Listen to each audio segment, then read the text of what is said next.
नमस्कार। आज हम भारतीय नागरिक सुरक्षा संहिता यानी बीएनएस के कुछ ऐसे दिलचस्प पहलुओं पर बात करेंगे जो किसी भी कोर्ट केस का रुख पूरी तरह से पलट सकते हैं। जरा सोचिए, एक केस चल रहा है, सारे सबूत पेश हो चुके हैं, बस फैसला आने ही वाला है। और तभी अचानक कुछ ऐसा हो जाता है कि पूरा का पूरा मामला ही पलट जाता है। नहीं नहीं, ये कोई फिल्मी कहानी नहीं है, ये हमारे कानून की हकीकत हो सकती है।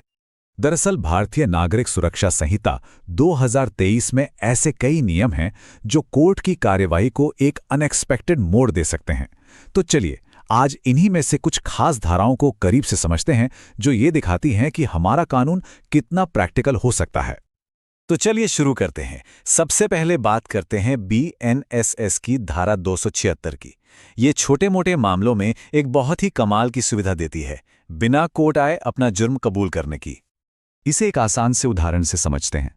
मान लीजिए किसी का ट्रैफिक नियम तोड़ने पर चालान कट गया और जुर्माना भरने का समन आया, तो अब कोर्ट के चक्कर काटने की कोई जरूरत नहीं। बस एक चिट्ठी में अपनी गलती मानिए, समन में लिखा हुआ फाइन अमाउंट साथ में भेजिए और पोस्ट से सीधे मजिस्ट्रेट को भेज दीजिए। और बस मजिस्ट्रेट आपकी गैर मौजूदगी में ही सजा सुना देंगे। है ना, एकदम सिंपल। और तो और मजे की बात यह है कि अगर कोई खुद ये सब नहीं करना चाहता तो उनका वकील भी उनकी तरफ से जुर्म कबूल कर सकता है। मतलब कानून का मकसद प्रोसेस को आसान बनाना है, उलझाना नहीं। अच्छा, अब उस सिचुएशन पर आते हैं जहां मामला इतना सीधा साधा नहीं है। जब केस ट्रायल पर जाता है तो धारा 277 और 278 के तहत अदालत एक असली जंग का मैदान बन जाती है, जहां सबूतों और गवाहों के बीच मुकाबला होता है। यहां दो टीमें आमने सामने होती हैं। एक तरफ है प्रोसिक्यूशन, जो अपने सारे सबूत और गवाह पेश करता है ये साबित करने के लिए कि इल्जाम सही है, और दूसरी तरफ आरोपी को भी अपनी बेगुनाही साबित करने के लिए सबूत और गवाह पेश करने का पूरा पूरा मौका दिया जाता है। इस पूरी प्रक्रिया में मजिस्ट्रेट सिर्फ चुपचाप देखते नहीं रहते, उनके पास असली पावर होती है। वो सच का पता लगाने के लिए किसी भी जरूरी गवाह को बुला सकते हैं, कोई भी डॉक्यूमेंट मंगवा सकते हैं, और यहां तक कि गवाह के आने जाने का खर्च पहले ही कोर्ट में जमा करवाने का ऑर्डर भी दे सकते हैं। तो इस पूरी जद्दोजहद के बाद दो ही नतीजे हो सकते हैं। अगर मजिस्ट्रेट को लगता है कि आरोप साबित नहीं हो पाया है तो वो आरोपी को बरी करने का आदेश देते हैं, मतलब नॉट गिल्टी। और अगर दोषी पाया जाता है तो फिर कानून के हिसाब से सजा सुनाई जाती है। अब एक और मजेदार सिचुएशन देखिए। सोचिए क्या होगा अगर केस का सबसे अहम इंसान, मतलब जिसने शिकायत की है, वही सुनवाई के दिन गायब हो जाए। धारा 279 इसी सस्पेंस से पर्दा उठाती है। देखिए, कानून यहां बिल्कुल साफ है। अगर सुनवाई के दिन शिकायत करने वाला नहीं आता तो मैजिस्ट्रेट उसे पेश होने के लिए 30 दिन का और वक्त देंगे। लेकिन अगर उन 30 दिनों के बाद भी वो हाजिर नहीं होता तो खेल खत्म, आरोपी को बरी कर दिया जाएगा और केस वहीं बंद हो जाएगा। हाँ, लेकिन रुकिए, कहानी में एक ट्विस्ट है। इसके कुछ अपवाद भी हैं। जैसे कि अगर शिकायतकर्ता का वकील मौजूद है या मैजिस्ट्रेट को लगता है कि उनका पर्सनली आना जरूरी नहीं है, तो केस आगे बढ़ सकता है।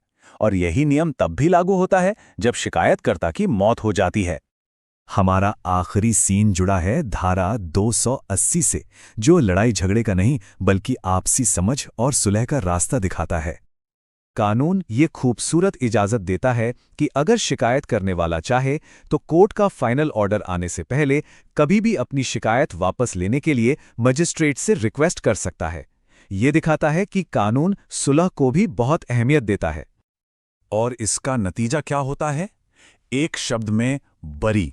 अगर मजिस्ट्रेट शिकायत वापस लेने की इजाजत दे देते हैं तो आरोपी को तुरंत बरी कर दिया जाता है और मामला शांति से खत्म हो जाता है।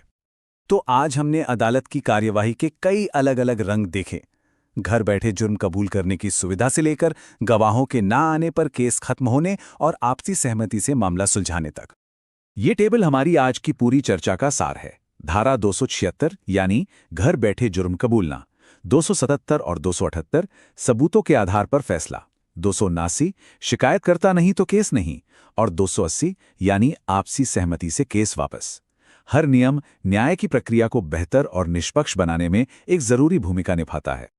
कानून को जानना मुश्किल कानूनी शब्दों में उलझना नहीं है, बल्कि उन तरीकों को समझना है जो हर किसी के लिए न्याय और निष्पक्षता पक्की करते हैं। ये जानकारी हमें एक मजबूत और जागरूक नागरिक बनाती है। तो जाते जाते एक सवाल सबके लिए, क्या कानून की जानकारी सिर्फ वकीलों का काम है या ये हर नागरिक का अधिकार और जिम्मेदारी भी है? इस पर जरूर सोचिएगा।